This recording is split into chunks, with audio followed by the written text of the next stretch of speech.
बोले बाकी बिहारी लाल की जय। जय जय श्री राधे, जय जय श्री राधे। आज समस्त कृष्ण पत्नियां और भगवान श्री कृष्ण के इस प्रेम को देख करके और गदगद हो गई कि अरे कितना प्रेम है,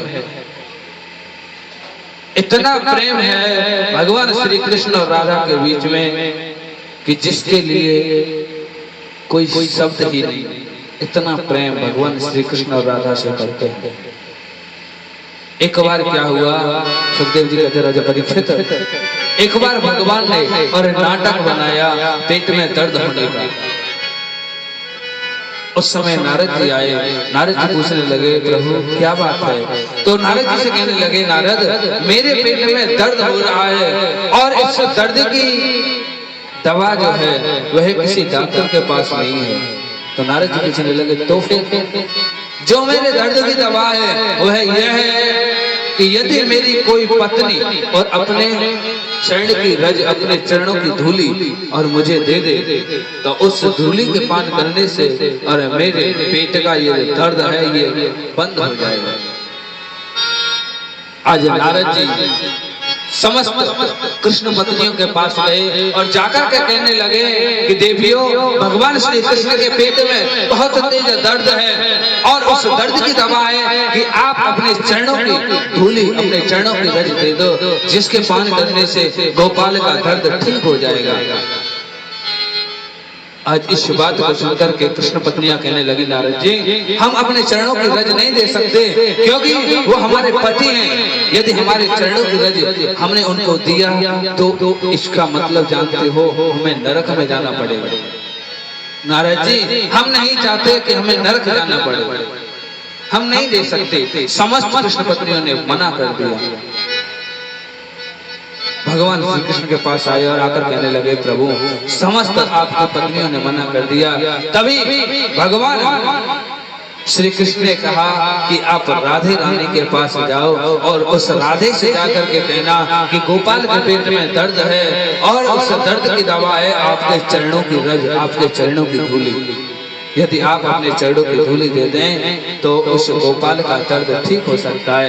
आज नारद जी उस राधा रानी के पास जाते हैं और राधा रानी के पास जाकर के कहते हैं हे राधिका रानी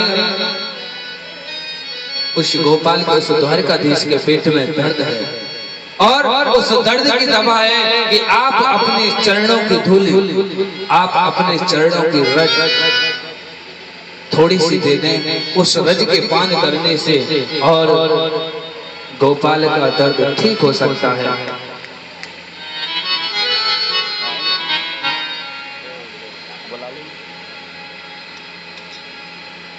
आज इस बात को जैसे ही और सुना राधिका रानी ने, तो राधा रानी कहने लगी नारद जी, यदि मेरे चरणों की रज से गोपाल का दर्द ठीक हो सकता है तो इस चीज में विलंब क्यों कर रहे हो?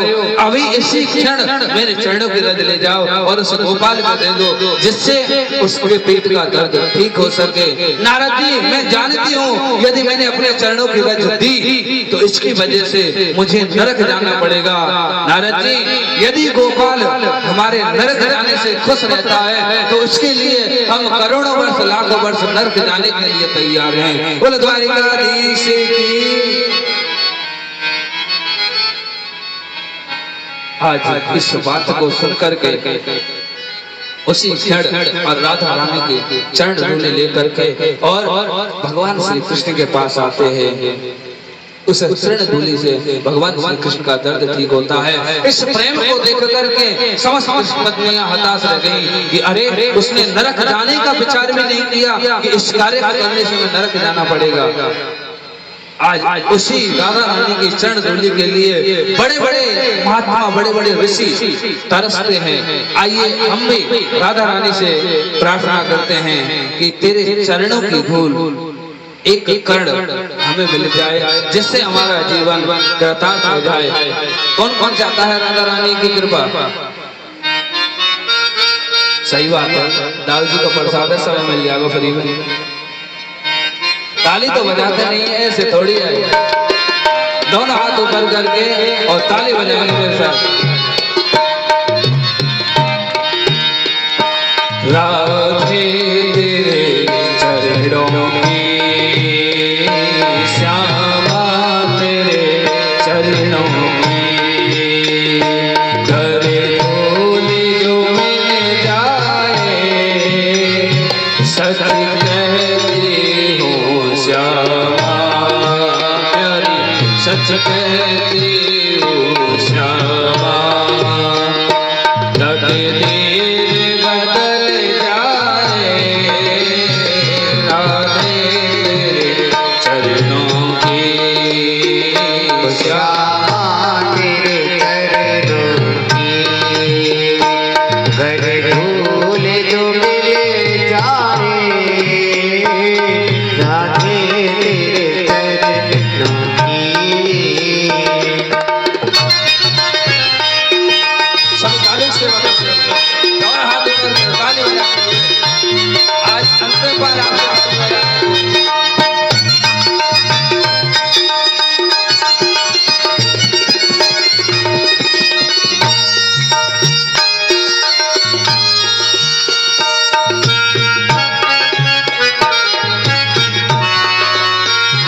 सुनते तेरी रहमत तेरी रात बरसती है, सुनते तेरी रहमत तेरी रात बरसती है, श्यामा सुनते तेरी रहमत तेरी रात बरसती है, एक बूंद जो मिल जाए, एक बूंद जो मिल जाए, दिल की गली खिल जाए, राधे तेरे चरणों की, श्यामा तेरे चरणों की, घर धूल जो मिल जाए,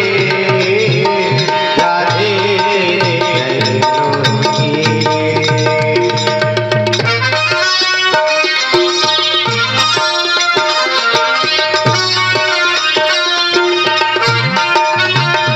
अभी ताली से बजाते हुए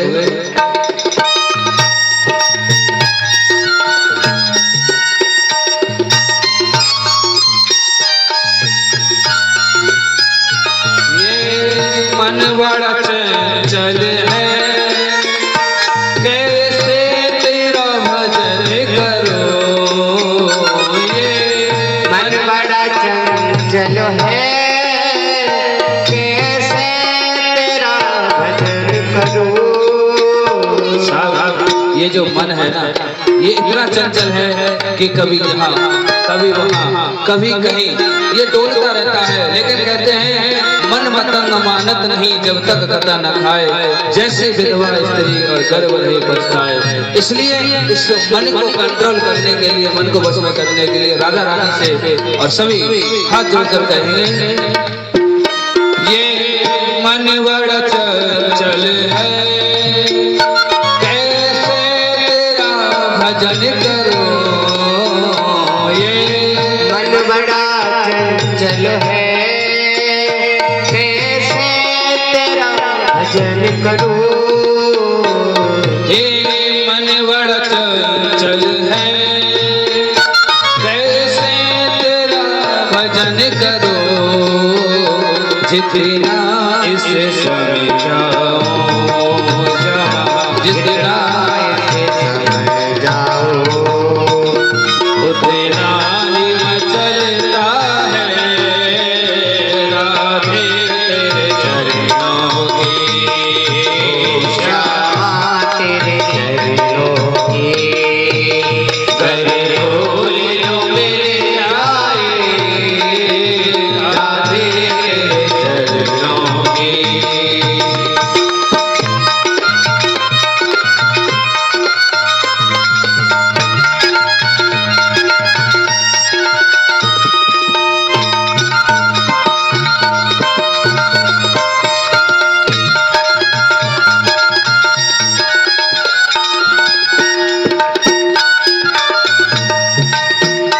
नजरों से गिराना चाहे जितनी सजा देना, नजरों से गिराना चाहे जितनी सजा देना। राधे नजरों से गिराना चाहे जितनी सजा देना। नजरों से गिराना चाहे जितनी सजा देना। नजरों से जो गिर जाए, प्यारी नजरों से जो गिर जाए मुश्किलें संभल पाए राधे तेरे चरणों की। श्यामा तेरे चरणों की। करे फूल जो मिल जाए राधे तेरे चरणों की।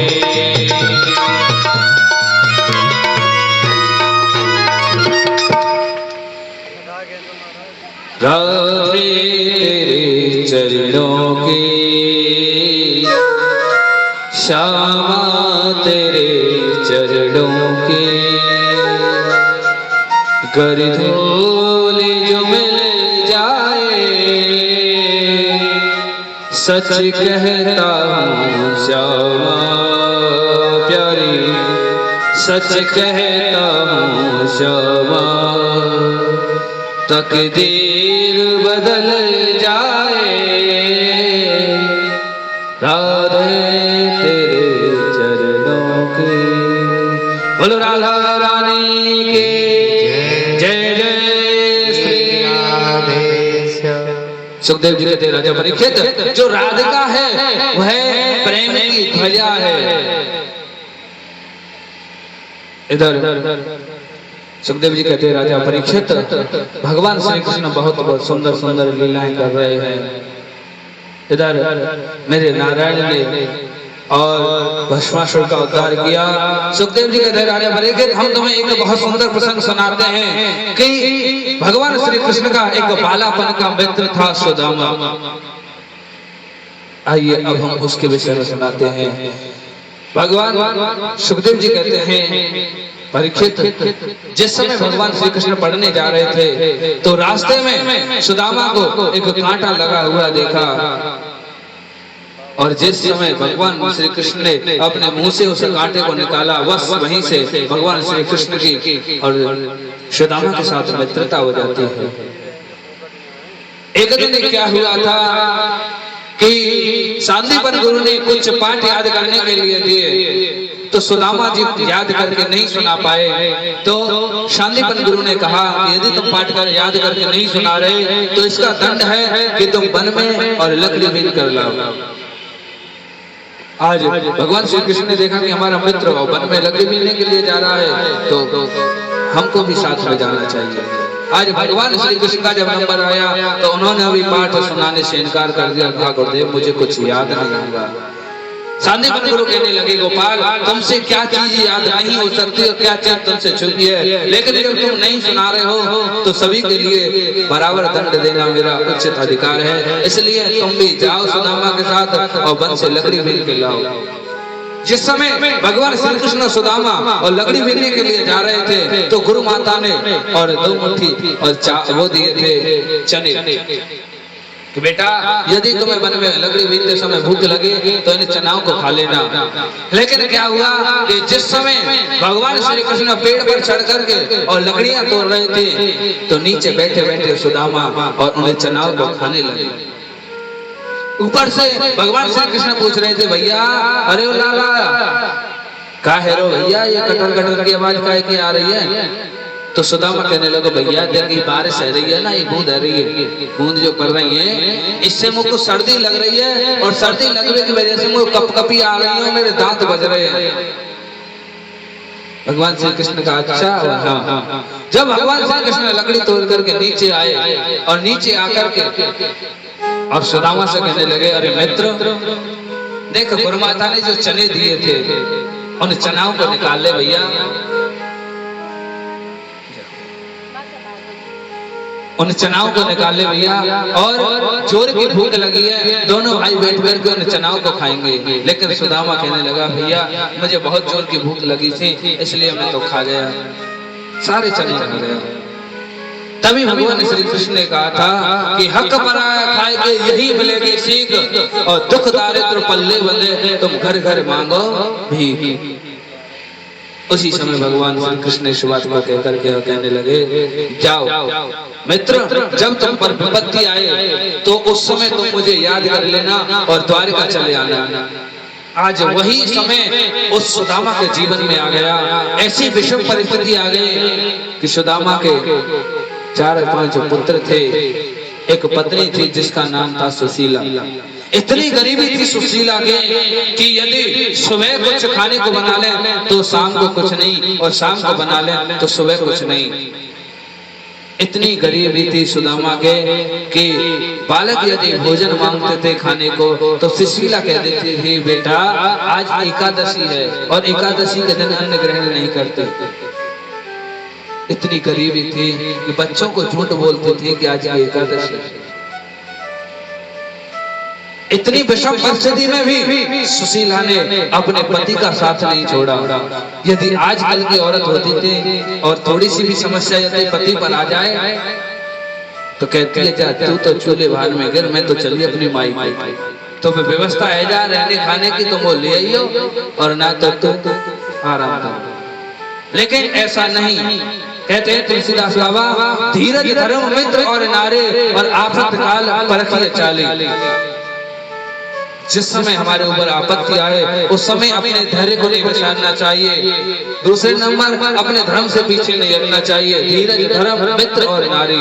जब हम पर आफत आती है, जब विपत्ति आती है, उस विपत्ति में हमारे मित्र की परख होती है कि ये मित्र वास्तव में हमारा मित्र है या ये हमारे धन दौलत का मित्र है। मित्र ऐसा होना चाहिए कि विपत्ति में भी साथ निभाए। धीरज धर्म मित्र और नारी। जब विपत्ति आए उस विपत्ति में उस परिस्थिति में मालूम होता है कि ये नारी वास्तव में हमारी पत्नी है कि ये तो कामुक सुख के लिए अपने सुख और मौजों के लिए हमारी पत्नी बनी हुई है।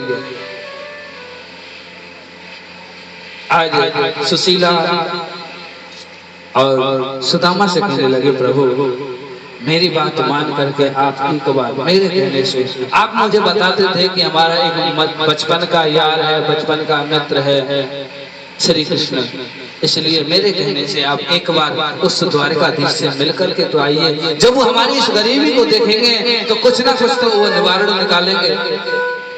सुदामा कहने लगा देवी हमारे पास यदि हम उसके पास मिलने जाएं तो हमारे पास कोई भेंट की व्यवस्था नहीं है, क्योंकि यदि किसी मित्र से और किसी डॉक्टर से, किसी ज्योतिषी से और किसी मंदिर में यदि जाते हैं तो कुछ ना कुछ साथ में लेके जाना चाहिए। कहने लगे देवी हमारे पास तो एक तो मैं बहुत दिन बाद अपने मित्र से मिलने जाऊंगा, फिर भी मेरे पास कुछ भेंट की व्यवस्था नहीं है। देवी वो द्वारकाधीश कहाँ वो अमीर और कहाँ हम गरीब, वो हमें पहचानेगा कि नहीं पहचानेगा? क्योंकि जब व्यक्ति के पास 4 पैसे आ जाते हैं तो वह अपने मित्रों को भूल जाता है। इसमें तो वो द्वारका का राजा है, वो कैसे हमें पहचानेगा? लेकिन सुशीला जिद पकड़ गई, आज सुदामा जी को तैयार करती है। कहने लगी आप एक बार जाने के लिए तैयार हो जाओ और भेंट दक्षिणा की व्यवस्था मैं करती हूँ। आज सुशीला और पड़ोसियों के घर गई और एक मुट्ठी तंदुल मांगने लगी। कहने लगी बहनों मुझे थोड़े थोड़े तंदुल चावल दे दो, यदि मेरे यहाँ कभी ठाकुर जी ने व्यवस्था कर दी तो मैं आपको वापस दे दूंगी, और नहीं तो ये समझना कि एक गरीब बहन को दे दिए। आज 4-5 घरों से तंदुल मांग करके लाती है और एक फटी सी पोटली में बांध करके और सुदामा को दे देती है। आज सुदामा जी मिलने के लिए चले देते हैं। आज सुदामा जी मिलने के लिए जा रहे हैं, तन पर कोई कपड़ा नहीं है, एक धोती है वो भी फटी हुई है, पैर कई जगह से कांटों से विदीर्ण है, पैरों की विवाहियां फट रही हैं और उस गोपाल को याद करते करते जा रहे हैं। जैसे ही उसको याद करते जा रहे हैं तो क्या हुआ, उस जंगल में चलते चलते और एक नदी पड़ी। दूर नगरी बड़ी दूर नगरी, दूर नगरी बड़ी दूर नगरी, दूर नगरी बड़ी दूर नगरी, दूर नगरी बड़ी दूर नगरी। कैसे आऊं रे कन्हैया, कैसे आऊं रे सवरिया, बड़ी दूर नगरी तेरी गोकुल नगरी। दूर नगरी बड़ी दूर नगरी, वो कैसे आऊं रे कन्हैया, कैसे आऊं रे सवरिया, तेरी द्वारका नगरी बड़ी दूर नगरी, दूर नगरी बड़ी दूर नगरी।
पाँव धरो तो पायल मोरी लगे पाँव धरो तो पायल मोरी भीगे पाँव धरो तो पायल मोरे भीगे पार करो तो बह जाओ सवेरे दूर नगरे बड़ी दूर नगरे दूर नगरे बड़ी दूर नगरे दूर नगरे बड़ी दूर नगरे